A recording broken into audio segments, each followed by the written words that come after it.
Good evening, space travelers. It's me, Galena Ren, and we're in a new studio. So I thought I'd do a whole thing, starting from the beginning, going through the middle, and then on to the future. Yo, yeah. So I've got myself a new studio space. It's brand spanking new. I think I'll just keep the background as the lights. I've also got tons of stuff planned.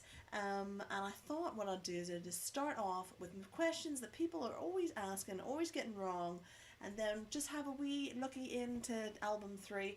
This is a public stream, it is available for everybody. So if you have any questions, drop them in the chat. If you're watching on Facebook or the fan page on Facebook, you might have to come over to the main Facebook page so I can see your questions. If I don't answer anything, you might have to come to Twitch or YouTube. You can see us all there. Hooray! Anyway, I'm just going to chat through some stuff that I've got going on the go.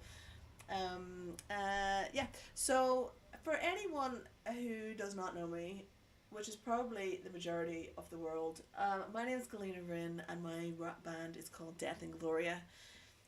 I create rock music, comic art, and animations about the end of humanity, and it's a one-woman show. It's basically single white female time. That's what it is. I am out to destroy every single person on the planet through a sci-fi story series, and I am coming into my third comic stroke album. So my comics, my comics embody the stories, and the comic themselves narrate the actual stories, and the songs are the voices of the individual characters. Every time I go out to a show, someone's like, "Oh, what do I call you? What do I call you?" So Death and Gloria is supposed to be a rock band. I just don't have any friends. I don't have any friends. So it just ended up just being me. So my name is Galena Rin. For those who have not met me, if you have met me and you know me well, there is another name by which I go, and you guys can call me that. But if you haven't met me yet, Galena Rin is the name that you use. It is not Death and Gloria, Mrs. Gloria, Lady Death. I've been called in the past, which is actually quite cool. I quite like that. It's something very Sandman about that one. I like that one. But anywho's, yeah, so Death and Gloria is the band, and I am a performer within that band. So it's kind of like Trent Reznor and Nine Inch Nails. I'm not saying that I'm anything like Trent Reznor or Nine Inch Nails. I am just saying that I am the person, and Death and Gloria is the band. Right? It's that simple. It's that simple. It's Abby's in the house. Anthony's in the house. How yous all doing? Everybody's in the house. I was just like, oh, no one's going to come today. But there you go. There you are. You're here now, and everyone's a winner. Boop, boop, boop, boop, boop, boop, boop. If you guys have any questions that you want to ask while I'm doing this live stream, you just ask away, and I shall answer you the best possible way I can. So Death and Gloria is just me. I do work with freelancers and subcontractors. Let me start that again. I do work with some people. I work with Luke. Luke is my studio drummer, and Kurt is my live drummer. And I also work with a guy called Imran, who is my bass player, both live and in the studio. And we're going to be doing a lot more songwriting very soon. Luke is going to be doing a bunch of stuff for the third album for absolute surezies.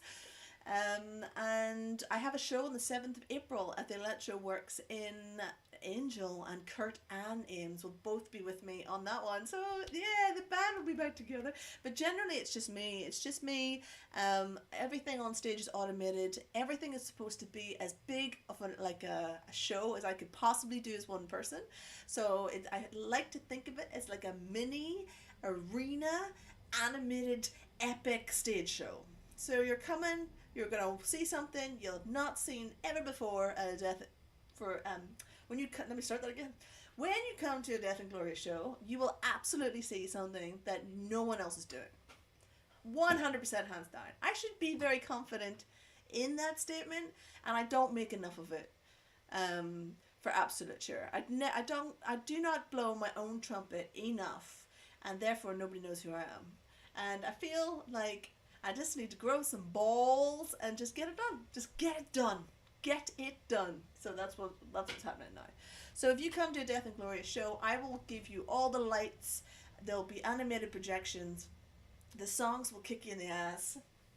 I can sing like a beast. My guitar playing's pretty good. And you'll see something that you won't see anybody else do. And I'll do it alone as well. So everything's automated. My big light show's automated. I don't mime. People have accused me of miming. It's a good problem to have, that people actually think that you're miming when you're not. That's quite it's quite a thing. I think. What is that? Quite a compliment. Anthony, sorry. Anthony, I'm here with you, mate. I'm here with you. Will you be at Sci-Fi Weekender again in March? No, I will not. There's a couple of reasons for this. There's a couple of things. The first one is I'm not playing a lot of shows this year because I'm working on album 3. It's all about album 3, which we're about to go into in a wee second. The other thing is that I only got paid for last March, like a week ago. But in all fairness to everyone, I said that I wasn't in a rush for my money, because I don't rely on the band money. Well, the band doesn't make any money. I don't rely on this on the money, so I put myself to the back of getting paid. So a lot of people didn't get paid for a long time. Like this isn't unusual, especially now that we've come out of I'll talk about this a bit more. So basically I'm not playing because I hadn't been paid by the time they were booking people, and I didn't put myself forward. They didn't ask me, and I think I get the feeling they're not booking as many acts this year. I think there was like talk of like putting on cinema, like sci-fi cinema, on the slots that I would normally play. So maybe they're just gonna chill acts a little bit this year. I'm not sure. I wasn't asked. I didn't offer. Because I want to work on my new album. But when the new album's out, I'll be playing everything. No miming, all live action. Yeah. What I was gonna say. Oh yeah. So I've been talking to a few musician friends that I have about like the scenes, like the event industry. Like I don't know anything. I'm just a bear of little mind, but I can tell you what I see. This may not be correct. It might be correct. I don't know. So we had obviously the pandemic. It hit everybody and everyone stopped gigging. So anyone who had shows in those, let's call it 2 years, that were cancelled, all get piled up. You know, like a pile of, you know, like when the London buses or any buses are running late and 3 come at once. So basically all the gigs stopped and all the gigs started piling up behind each other, right? So when we came out of the pandemic, all those shows got rammed in, right? And musicians who had shows cancelled had to come back and do them. Musicians who hadn't been on the road for like 5 years, and not just musicians, I guess everybody who hadn't been on the road for like 2-3 years all decided that they needed to come out.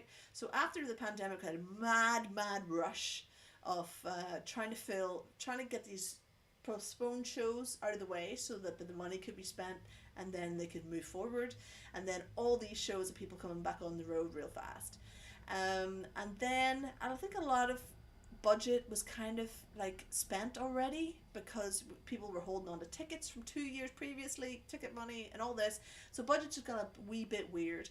So last year was a bit of a boom, I think, for like the music industry, where everyone was out gigging, and I think everyone's a little tired of gigging now, maybe. Like all the scheduled stuff's done, all the we're back from pandemic stuff is done.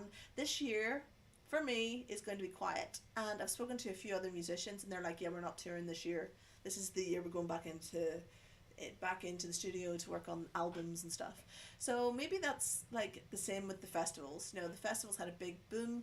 I mean, maybe not the big festivals, but the smaller ones, maybe they're just cutting back a little bit on budget this year to catch up.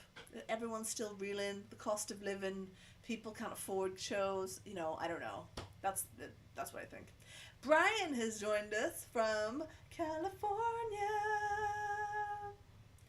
How is it in La La Land? If you listen to Joe Rogan, it's pretty crazy, but then who listens to Joe Rogan? Not me. Nah. Anyway, if you're out there in internet land, come down and join us in the chat. Just come and have a chat. If you're on Facebook, you may well have to come over to the main Facebook page. What is that? Nah, this studio is a lot noisier than the previous studio was. That's for sure. That's for sure. That's for sure. Oh, Paul's joined us over on Facebook. Hi, Paul. How you doing? How you doing? Where was I? Oh yes, so that Death Ingloria is not going out on the road very much because we're concentrating on album number 3. It's raining in California. What? Surely it's supposed to be like sunny time, lizard sunny time all year over there. Maybe not. Alright, so that is what is it. So I've got a bunch of shows. I have not put them on my website because I'm totally crap. And I want a new website. I want one of those weird websites that move when you put your mouse over it. You know, like parallax, is that what it's called? Where like different parts move at different times. I want one of those websites. I don't have one and I need to learn how to do it. So I'm going to learn that at some point. Woof. Anthony says, your concept of different genres for each character sounds bananas. It is bananas. The spaceship is experiencing turbulence. There was definitely some rotoring happening over there. Just before we get into number 3, you'll also notice that the hair has changed. The hair has changed. So we no longer have big curly hair. The biggest reason for this is because they don't make it anymore. They just don't make it anymore. To be fair, it was very annoying. It was really annoying. It would it would flick into my eyes. I think I scratched my eyeball once with one of the curls, and it was quite heavy. So I'm hoping this'll be better. So yeah, and so we've changed hairstyles, and this will be the hairstyle going forward for the next season. I might change it up every album now that we're becoming more of an artiste. Freaking artiste. Keep telling myself that. Fake it till you make it. Fake it till you make it. I can't. Now I've just lost my train of thought. So I was going to tell. Oh yeah, shows. So we've got shows coming up. Weekend, 16th, 17th, and 18th. I think actually the 16th is a Friday. So the 17th and 18th of February, we're going to be at the London Anime and Gaming Con. I'm playing this Saturday at 5 p.m, but I will have a stand there all weekend. I will have the hoodies on that stand, and I do not expect to come home with any of the hoodies. So if you had your eye on one of my Android hoodies with the amazing cowl thingy on it, there it's just popped up. Where is it there? Beep, beep, beep, beep, beep, beep, beep. You need to order one now on the website because they will not last. And I think I do actually have a small, I think I still have a small and a medium. I definitely have one medium, at least one medium left. But they're supposed to be oversized, so just get the large. Just get the large. It's fine. It's fine. So that's that. Where else am I playing? 7th of April. I am playing the Electroworks. There was a weekend I'm playing Bristol Anime and Gaming Con, and I'm also doing Chesham Fringe Festival in 2 days, the Saturday and Sunday, 6:30 on the Saturday, 25th of May, and then the 26th of May. I will be playing an afternoon show for the Owl Kiddies at Chesham Fringe Festival. I saw an advert on Facebook yesterday for a pub in Brighton that was like, bands, and we've got slots, do you want to come and play? And they said we've got slots during the Brighton Fringe, and I was like, okay, well I could come and do something on the Brighton Fringe. And then they sent me back the venue hire sheet, and I'm like, you were just advertising for bands on a slot. The Brunswick, if you're watching this, I would like to play your venue. I just can't afford it this year. I can't afford to be paying fringe prices this year. Whew, still paying off last year. Oh my god, what? And I'm not going to do that when I'm not in the middle of an album cycle anyway.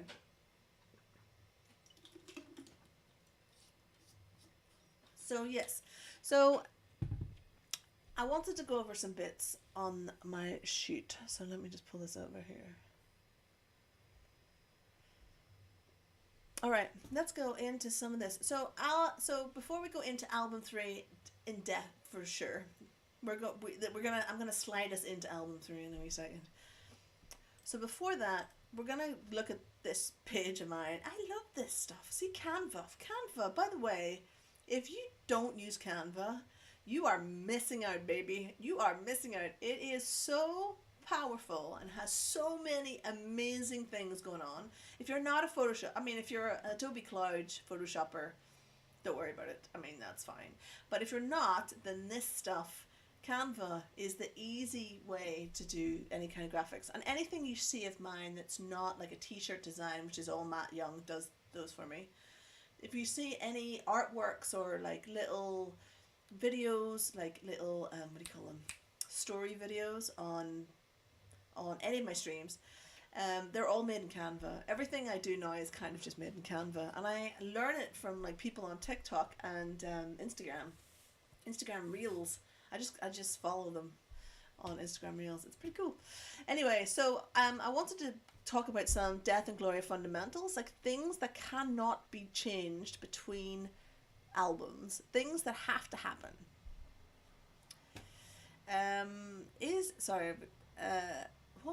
Thank you, Abby. Woohoo! Is the hoodie large, like a normal large, or a small large, or like a mega large? It's like a mega large. It's supposed to be oversized, so yeah, it's like a mega large. It's like a mega pint. It's like a mega pint of the hoodies. It is very big. It's supposed to be very big. Anthony says you've never heard of Canva. Okay. Well, that's fine. Procreate. I'm not sure what that is. Got access to Adobe at work now, so Canva can go do one.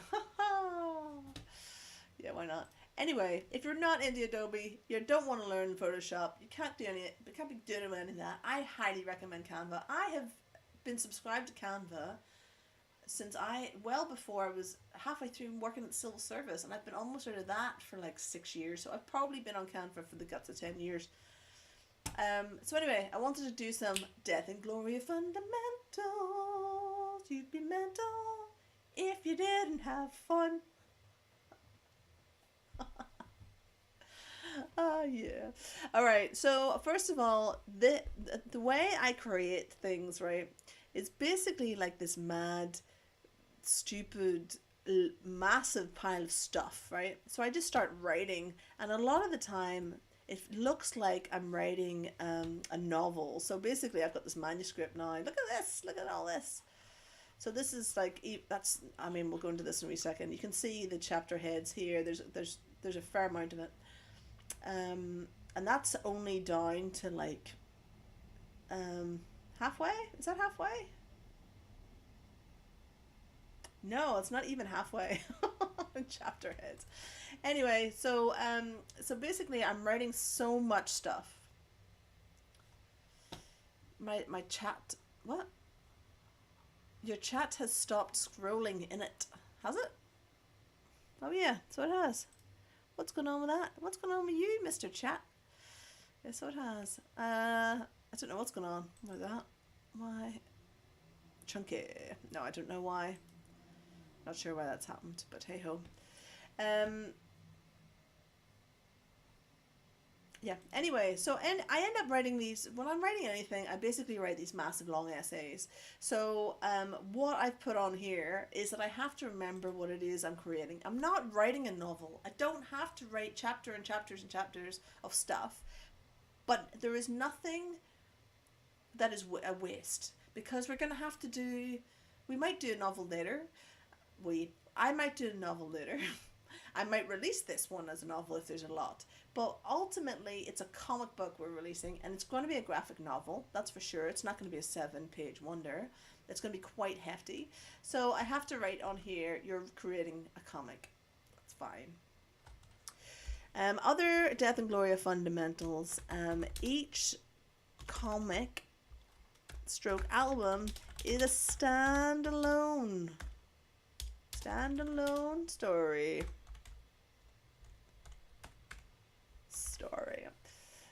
And I cannot change that. That is a fundamental of a Death and Gloria story. It has to happen that way.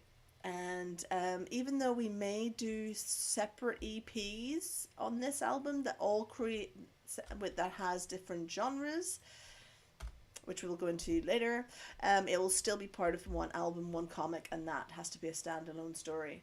So another thing is, all humanity has to die. It's not my rules. Oh, it is. I'm lying. It is my rules. It's totally my rules. All humanity has to die. Die off. How about that? Remember, the Death and Glory stories, all humanity has to die off completely at the end. I mean, it sounds morbid. It does sound morbid. It sounds far more morbid than it actually is. You know, you have to remember and think about it. Like, the more we think about how we're going to wipe ourselves out, the more conversation we can have about not doing that.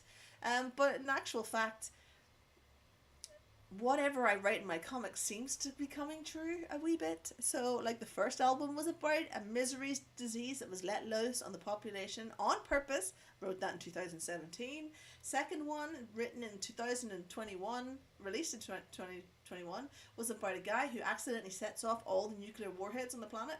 Come on now, we could be close to that at any time. What? Yeah, we could. So this one, yeah. So there you go. I mean, yeah, that could happen. Where's my thingy button? There we go.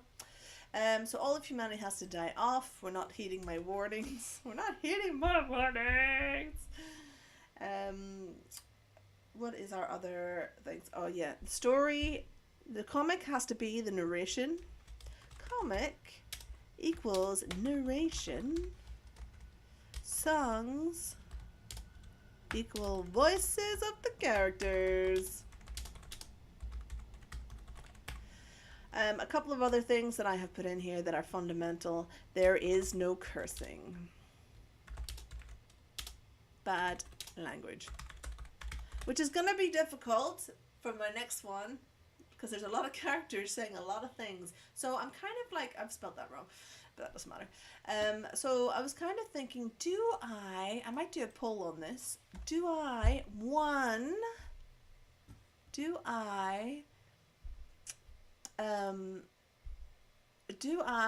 create false curse words, so like feck or whatever, or do I just not have them? So the comic could have like the symbols that show that they're cursing, but without any bad language. But the songs would not have any bad language in them. But I don't know, should I just try and think of the most horrific way of saying a thing without thinking without cursing? Or should I create my own curse words? That's basically what I'm saying. Should I create something like feck or frack or, you know, something like that? Is that too cheesy? I don't know. I'm still thinking about it.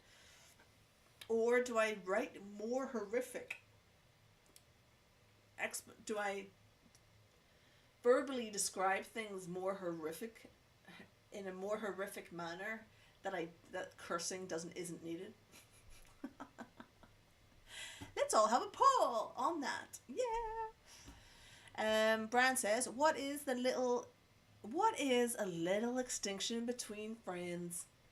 Do you know what, Brian? That is such a good line. I am going to put that in my random notes. My random notes. This is also pretty indicative of what's going to be happening in DI3, by the way, which I think looks like die on the thing, if you put it on the screen. I should put it on here. Nah. What's a little extinction between friends? Between friends. And remember, like, everyone who bought the VIP card thing, VIP card thing or has had their face made into an ID card will be in this comic. That was the deal. Everyone who bought the VIP package on the last album will be drawn into this one. And I have not assigned any characters yet to anybody, any face. I haven't assigned no characters to any face. So it's all to play for, quite frankly. So no bad language. This is it. Abby says it's very sci-fi to create your own. Yeah, it's also a little Father Ted is my worry. Is my worry. That's my worry. It's a little bit Father Ted. That's all I can think of. Adam is on. Hello, Adam. Sorry if I see you over them Facebooks. I see you. Cool hair, says Paul. Thank you very much. Thank you very much. I did. Paul's asking, did I enjoy Made of Stone Festival? I did enjoy Made of Stone Festival. That we have a very good video that's been made by one of the Rock family, Rick, who has created our video, and I am going to be posting that very soon. I was kind of waiting for the good weather to come back in because it's a festival thing. I'll share it very soon. It's coming for sure. For sure it is coming. Where's my stuff gone? There we go.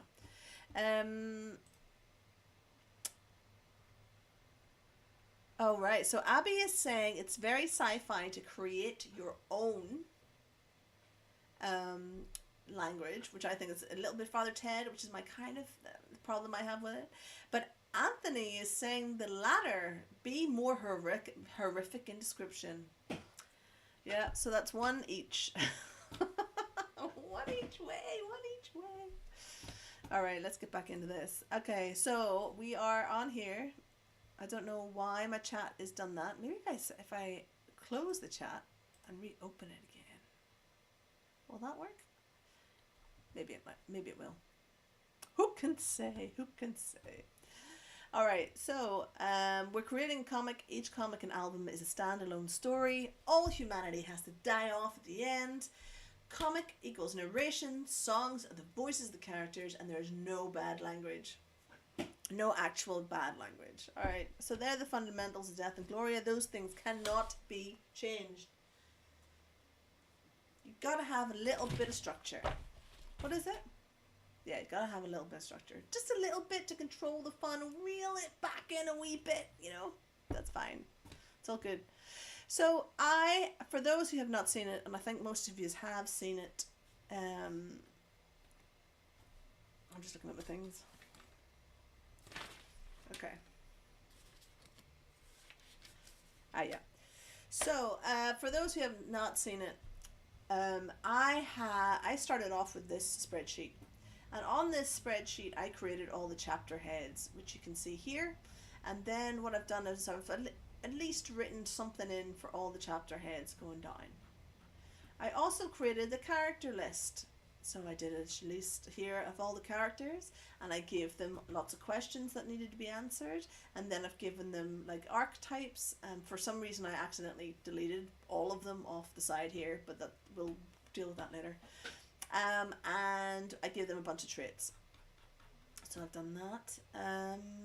I've created a character sheet for each character, a bit like a D&D thing, D&D, and what we actually have access to is an AI called Lore Keeper, and the AI allows us to talk to our characters. Well, so we do on the live streams, on the regular live streams that are going to be coming every week now. We're going to be inputting our character sheets into Lore Keeper. You can check it out at lorekeeper.com, L-O-R-E keeper.com. A good friend of mine, David, has created this AI for Dungeons and Dragons people, but I am using it. So what I can do is input my character sheet, and then I can talk to my character, and I can ask the character what they think. The other good thing about doing something like this is that there is no bad scenes. So I've done some editing to stuff I've written already. I've discovered there's a scene I don't really need anymore. And I was like, oh, well, that's a waste of time. But it's not a waste of time, because we're going to need a ton of social media promo, which we can pull out of the bits we don't use in the actual story. And we can put those scenes into the AI, into Lorekeeper, and Lorekeeper will, so the character would know that scene even if we don't put it in the story. Does that make sense? Like that scene happened to them, so they would need the information that comes from that scene to add to their character, because they would know it. Are we confused yet? I might be. I might be.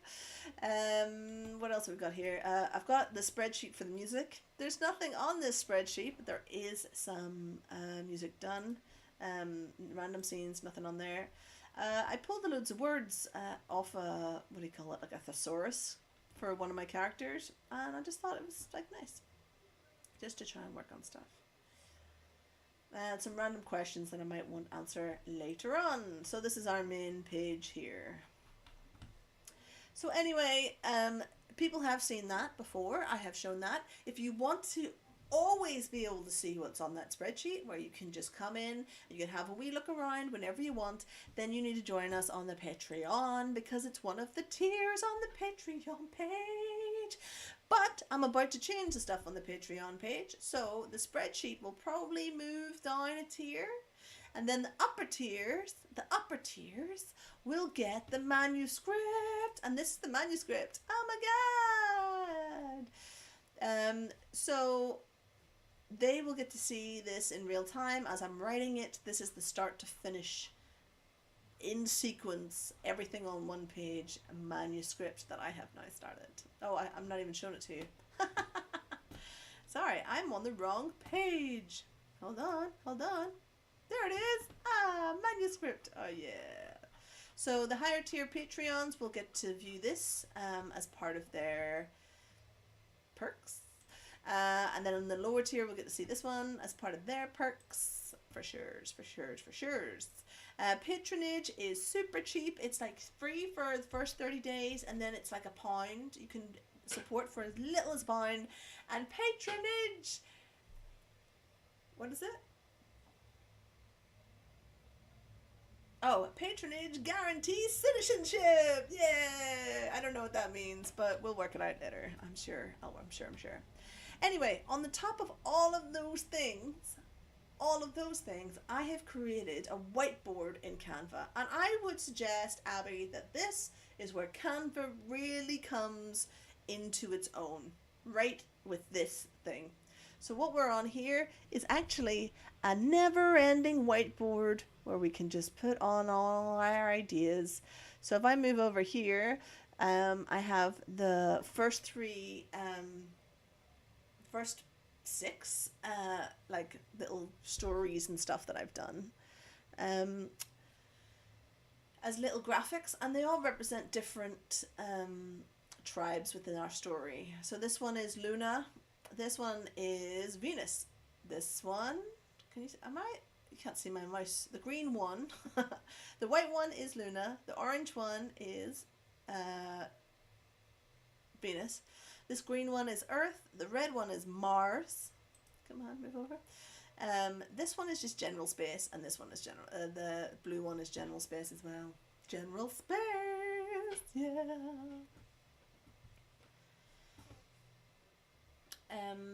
So yeah. So I wanted to tell you something about. Right. So I was writing all of my story like this, right? And I was just like doing everything every chapter was becoming like its own island, essentially, and it was getting very difficult to see the bigger picture. And I've been doing the BBC Maestro course. I don't know if you've seen this advertised, and honestly, it's like, if you get the 40% off, it's 75 quid, and the courses on it are amazing. And I've been studying like a bunch of writers.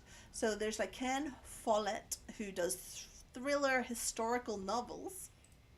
Yeah, thriller historical novels. Lee Childs, who's the Jack Reacher guy. Harlan Coben, who does thrillers and has lots of stuff on Netflix. And then Chuck Palahniuk, who's the Fight Club guy. So I've been just sucking in like a big sponge everything that these people have been putting out. Chuck has done an amazing book. I can't remember what it's called off the top of my head, but it was released in November. It's brand new. And it's basically a textbook on how to write, and you should get it. It's great. I have actually started highlighting things in that book. It is pretty amazing. And of course, I've completely forgotten what the book was called, but you can find it.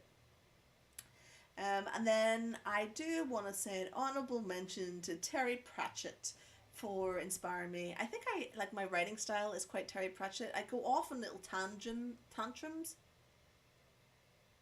tangents, and tantrums. I do both. I think I do both. And I go off on a wee side project. And because I've been listening to these guys, and Alan Moore as well. Alan Moore, who does Watchmen, V for Vendetta, Halo Jones. There you go. That was in my head. Couldn't get it out. And they're all saying, then they were like, you have to write it in a manuscript form. So that's why we've now got a manuscript. And the first scene originally was a budget meeting. But that's not the first scene anymore. Because guess what? Budget meetings don't make for good scenes. Do not make for good scenes. No. Especially starting scenes. That's bad. So what I will be doing probably in the next week is putting up the first scene. And just like trying to get it out to as many people as possible, because I think if people hear the first scene, they might get interested to want to know the rest and join us in our little mission. Yeah. So let's look at this. Let's look at this bad boy.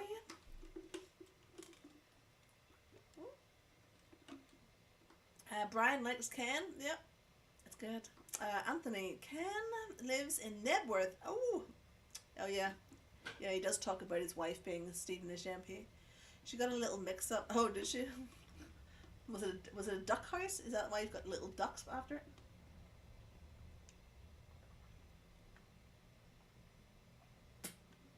She's not the duck house lady, is she? No, that was a dude, I'm pretty sure.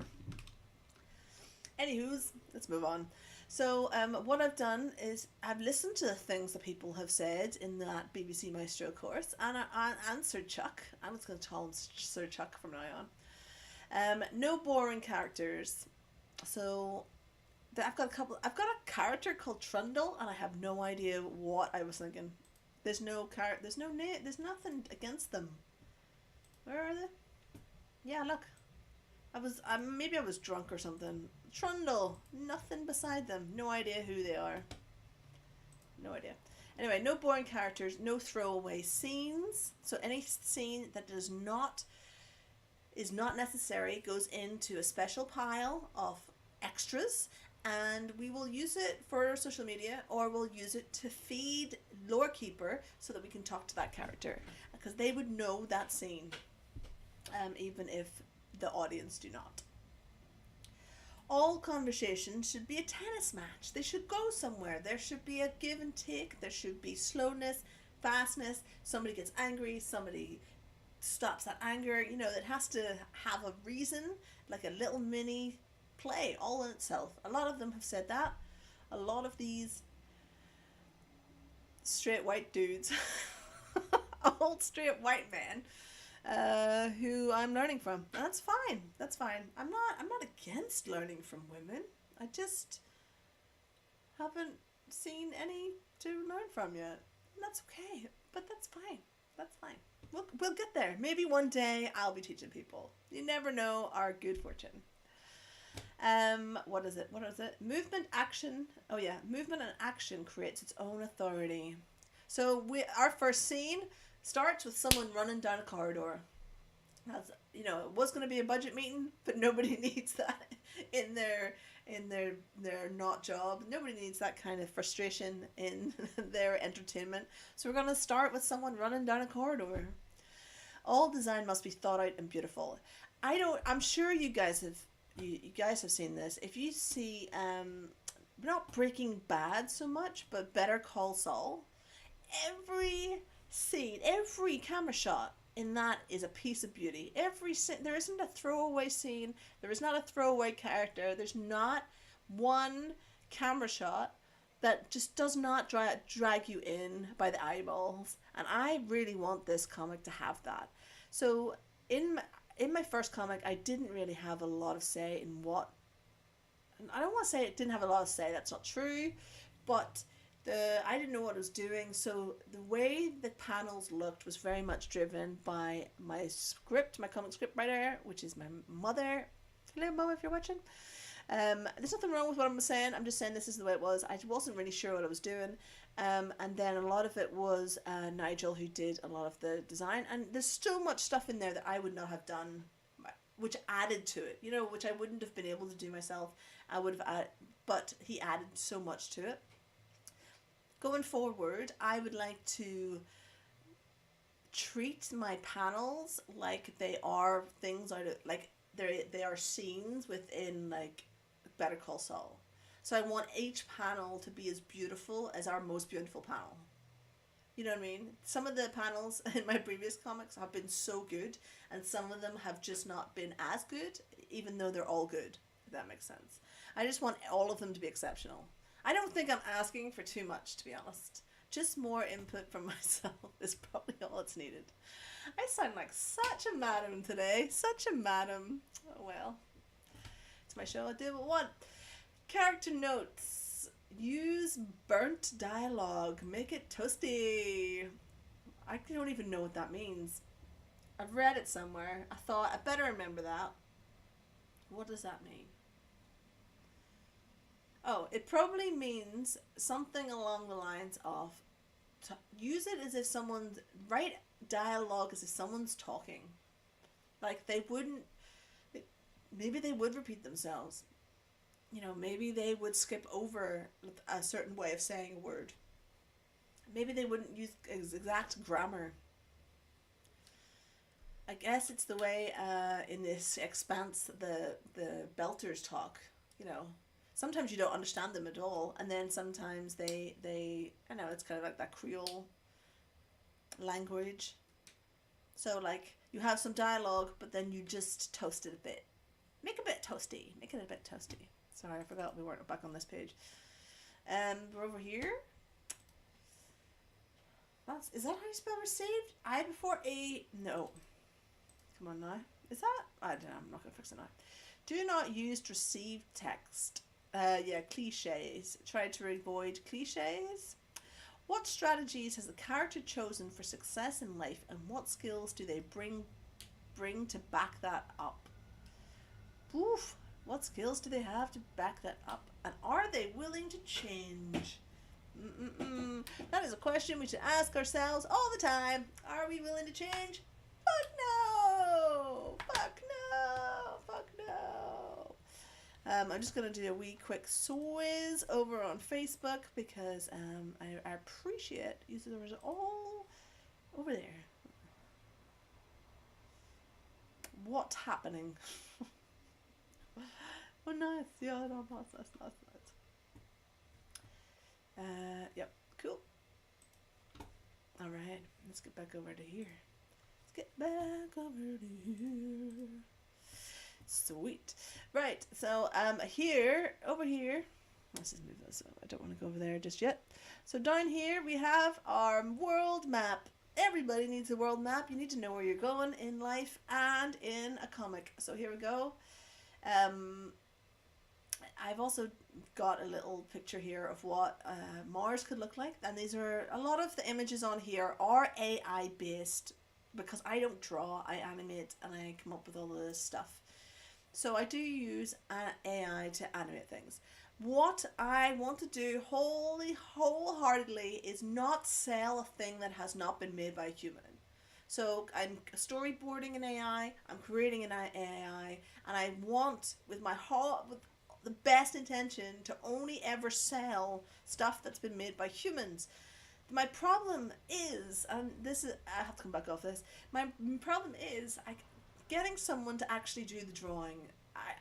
I'm not sure I'm going to be able to do it because people just don't want to work with it. I've put a small comic out in front of like 3 or 4 people, and nobody's picked it up to do. I'm paying, I'll pay for it. It's not a free project, it's a paid project. I'm happy to pay people's day rate. People don't want it to do it. I feel like this is going to be so big that no one's going to want to take it on. That's my worry. And if that happens, I have to get it out anyway. And if that happens, we'll have to AI it. And I don't want to, but that will be a last resort. I don't want to. I want to. If that does happen, then I may not sell the comic book. I may just give it away, because I do not want to sell things that is made by AI. But I may not have an option. I think that's a good. I mean, we're just gonna have to draw a line on that. We just have to draw a line on that. I do have a number of people I really want to try and get to work on the comic, but I feel like this is going to be such a big project that people are just, everyone I know is just not going to want to do it. I can't get anyone to do I've got a 4-page comic that's really easy, and I can't find someone to do it. No one's agreed to do it yet. Anyway, doesn't matter. Let's move on. Anyway, here we are. Right, in this new album stroke comic, we have a couple of tribes. We have 3 corporations who run space. We have corporations on Venus, Earth, the Moon, and Mars. And our whole basis of the whole basis of our story is within the asteroid belt. So there are all these inner planets. We have not got to any of the outer planets yet.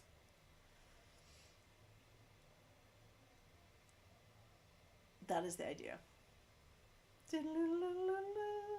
Although we might have a couple of humans slightly outside of the asteroid belt, but most of the stuff is within the asteroid belt. So we have 3 corporations, one on Luna, one on Venus, and one on Mars, and then the Earthers, who are essentially called zeros, are just crap. Just crap.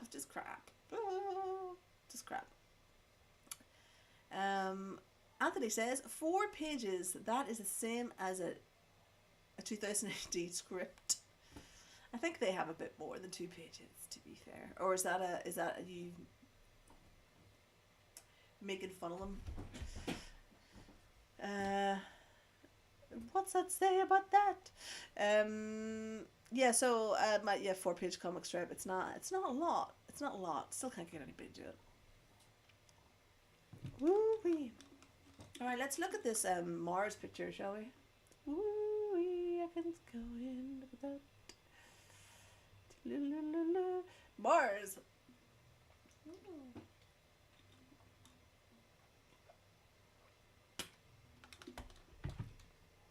Mars. It's like Mars attacks. Oh yeah. And then we go down and what? I mean, this is my first idea of Venus, but it's not really what we're gonna do with Venus. Let's go over here. So I had this idea for a poster that started off like this way, but I mean these are basically our poster ideas up here now. But I had an idea here. That's per issue for a story. Oh, per story. That's in. Okay, yeah. You know though, a 4-page comic is not 4 pages of script though, right? It's like you'd have a lot more, I think. Anyway, I don't know anything. My idea for like a film poster or whatever for this was like a girl, one of our characters, not really entirely sure who's got like I think this one's probably the best version of it. This one. So it's like a fission of an atom, like an atom destroying itself or whatever. So they've got space on this side and this massive explosion and like this little tiny thing that's going to kill everybody. Like a nuclear thing going off, an atom being smashed apart or whatever, but it's not like that. That makes no sense. Anyway, this is the kind of poster I thought would be kind of cool as the main poster, but it hasn't really gone any further than as you've seen. And then I've got these wee ships that I've thought about. Look at the wee things. So we've got some cities on Venus, and they float around their sky cities. Yep, and I thought they probably would be based on dandelions. That's what I was thinking. So that's why I've got dandelions over here. And then we've got an Earth seastead, which is another area. And this is what I kind of think it was going to look like. Yeah. And then we have our characters. Oh, yeah, we have our characters. Yeah. So we've got Trella Moon, who is a scientist, who might end up being... Yeah, who's a scientist. I'm not going to go into the whole thing. We've got Octothorpe, who is a social media influencer based on Venus. She is our youngest character. We have Boadicea Burnham, who is our most villainous presenting character. And she is the CEO of Starnet, and she is based on the moon.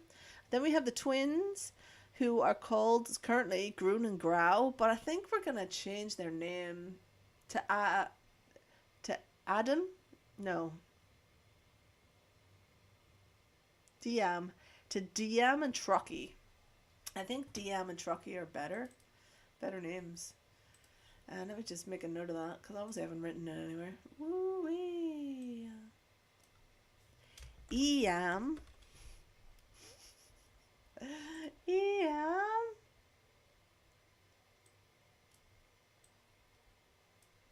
And Trucky. One of them's male and one of them's female, but they look very similar because we're thinking about children who've been brought up on a planet that is in poverty and just in an awful... They're Earthers and everything on Earth is terrible. So if you can think of like Natasha... God, what's her name? From Star Trek. Yar? Natasha Yar, and what she grew up in, that's kind of the setting we're putting these kids into. So the girl wouldn't dress like a girl. The girl would look very masculine because it would... Troki?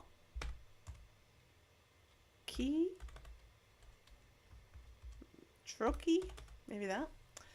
Yam and Troki. Troki. Truki.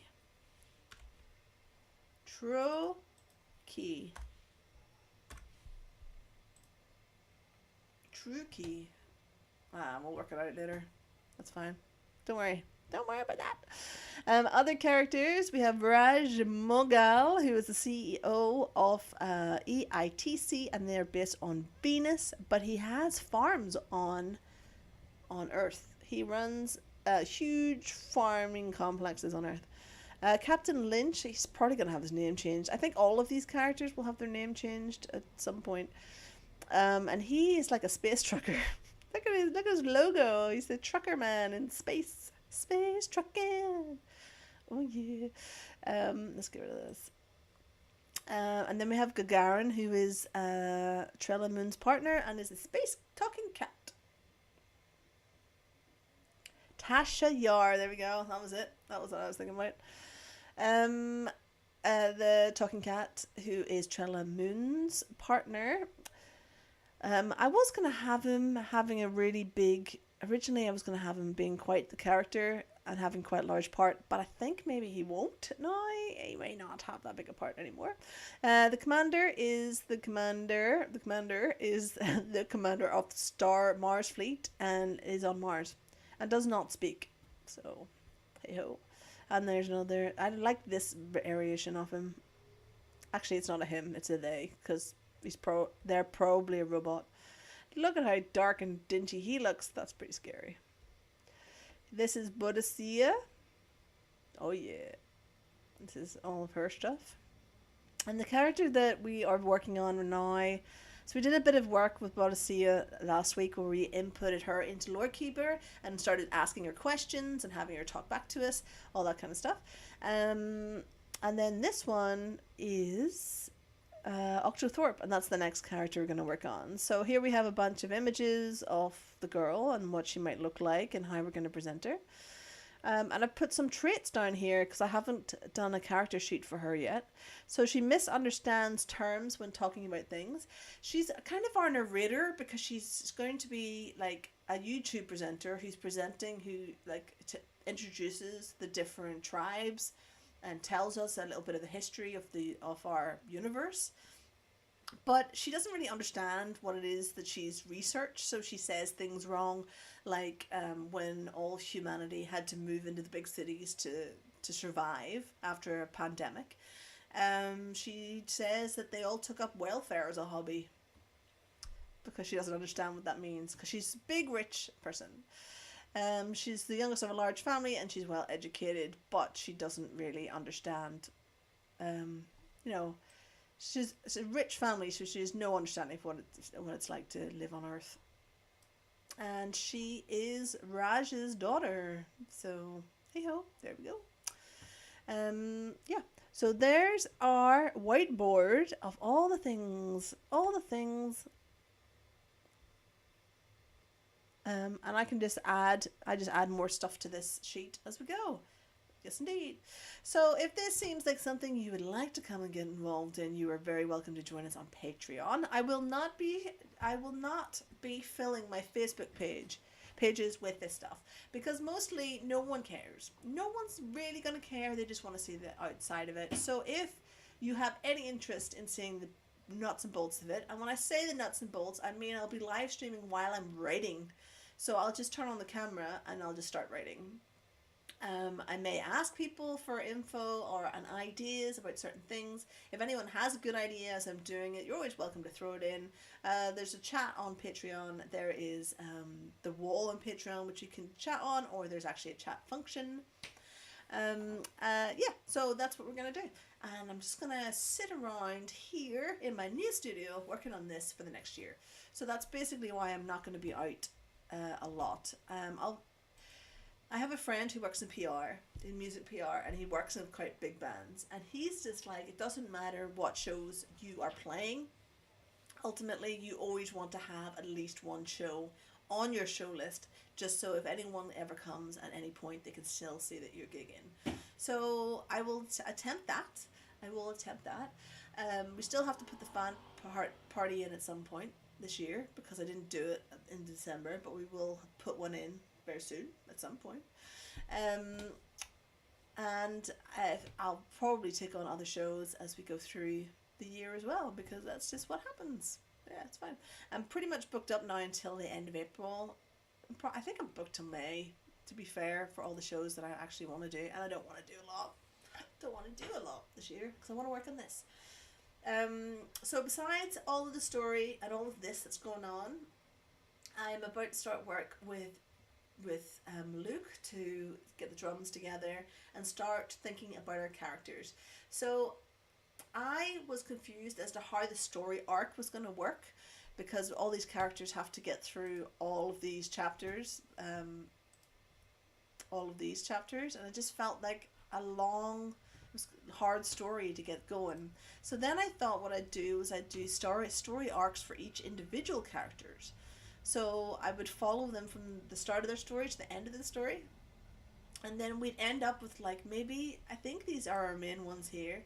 So and these two, the twins, are the same. So there'd be one story arc, and then Bodicea would be another story arc, and then Octave Thorpe would be a story arc, and so would Trelamoon. And then I was like, these characters should all have very different personalities, and they would probably listen to different types of music.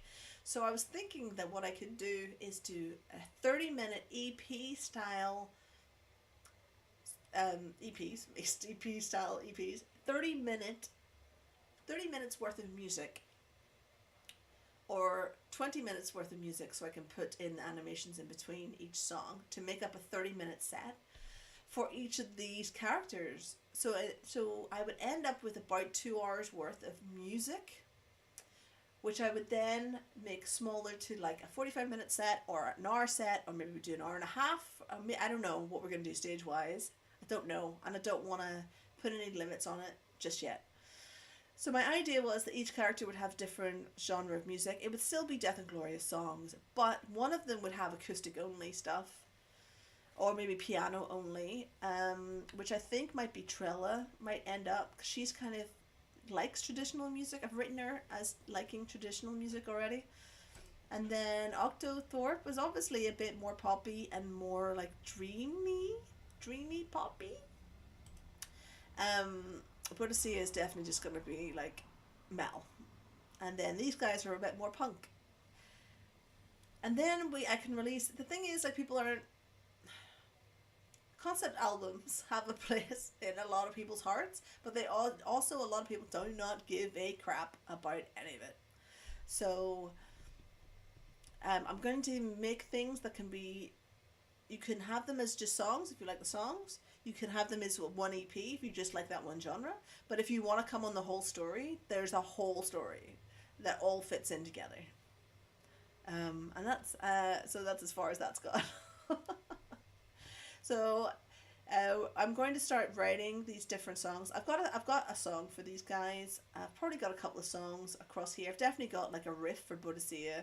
The twins definitely have a song that's on the go. And I'm just gonna probably this week get Luke to put some drums together, and then I'll write off the top of those drums.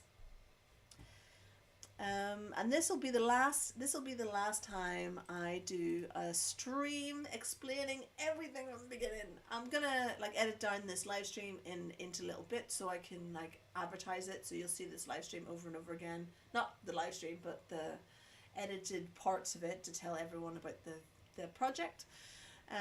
But this will be the last time I'll go from start to finish for a while. So from now on, it's just going to be streams every week. Definitely on a Thursday at 8 o'clock, probably a bit more for the Patreons. The Thursday night ones, unless I'm doing like music or I'm doing maybe a rehearsal for a show or something, they won't be public. They'll be kept on probably Twitch and Patreon.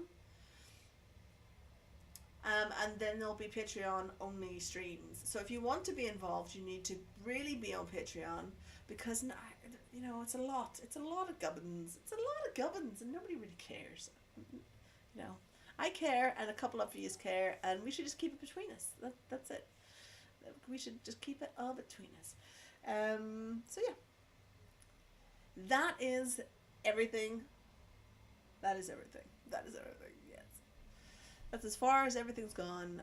So if you're into AI, sci-fi, and all the rest, there's tons coming. There's like an absolute mountain coming. And I'd love it if you could all join us. Come and join us. Come and join us. Come and join a show. Come and join us on the live streams. We'll be doing everything regularly. Come from here on in. So that's it. That's all I had to tell you. My next show is the 17th and 18th of February at London Anime and Gaming Con, so you should come to that. And then we're playing London again at a band gig. It's actually the after party for the Satanic Flea Market at Electroworks. I have nothing to do with the Satanic Flea Market, but I'm playing the shows afterwards. And there's 4 bands. And I will have the full band because they've asked for my full band. I don't know why they're obsessed with having my full band. I mean, it's good on its own. It doesn't need any of that. Doesn't need any of that. But hey ho. But they're all booked now, so we're playing Electroworks on a Sunday night after Satanic Flea Market on the 7th of April. Oh yes!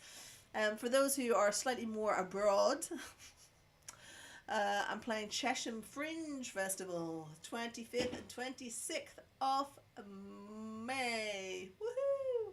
And I'm also in Bristol one weekend at the Bristol Anime and Gaming Con, which I think is 2nd week of February.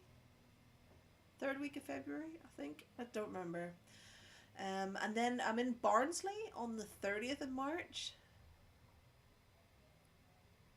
Yeah, with Fleisch. Amazing. So there's a couple of shows we're knocking around, and I'll get them all up on the website very, very soon. No, I won't guarantee when, but soon, sometime in the future, because I'm terrible at all the admin. Okay. As I say, let me start that again.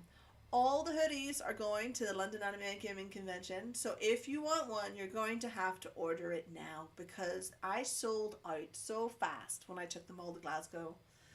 And I'm in a really good room this year. In one of the main rooms, I have a stall in the main one of the main shopping rooms, and I do not want to leave that show with many of those hoodies.